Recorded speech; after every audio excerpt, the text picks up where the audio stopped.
The Population of American Bison by Anlony. A lot of people tend to confuse the buffalo and the bison. Bison have large humps at their shoulders and bigger heads than the average buffalo. They also have beards as well as thick coats. Buffaloes have large, long, curved crescent horns, while typically bison horns are short, sharper than the average buffalo. How it all started. The American bison were mostly found or typically seen in the Great Plains.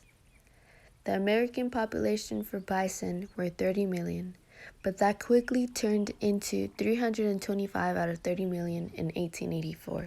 Here on this map, it shows an orange outline of the original extent of bison herds before the 1870s.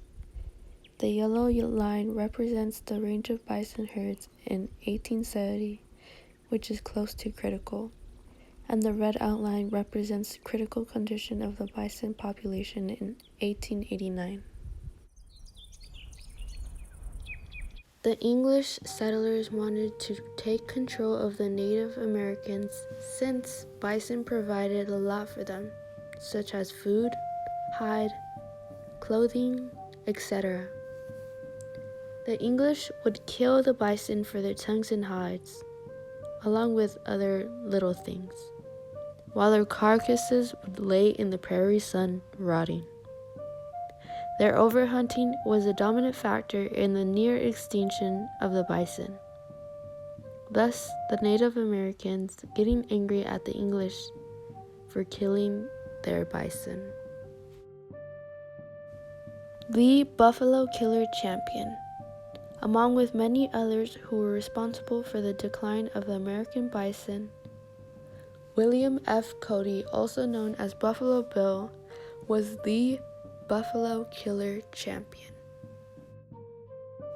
Buffalo Bill was an American buffalo hunter, a U.S. Army scout, a Pony Express rider, and a Native American fighter. He had killed a Native American who helped attack the cattle drive on which Cody was working on. He had hunted buffalo to feed construction crews on the Union Pacific Railroad. He slaughtered at least 4,280 buffalo in 1 year, thus him becoming known as the champion buffalo killer of the Great Plains. The Buffalo Soldiers were an all-black 9th and 10th Cavalry Regiment. They were African American soldiers who mainly served on the western frontier following the American Civil War. In 1886, 6 all-black cavalry and infantry regiments were created after Congress passed the Army Organization Act. Their main task were to control Native Americans of the plains. They would capture cattle, rustlers, thieves, and protect settlers, stagecoaches, wagon trains, and railroad crews along the western front. Trading and railroad. Native Americans would trade horses, dressed hides, and buffalo robes with European traders to the east for guns, knives, and other manufacturing goods. The migration of people caused more and more trading, such as fur trading, meat trading, etc.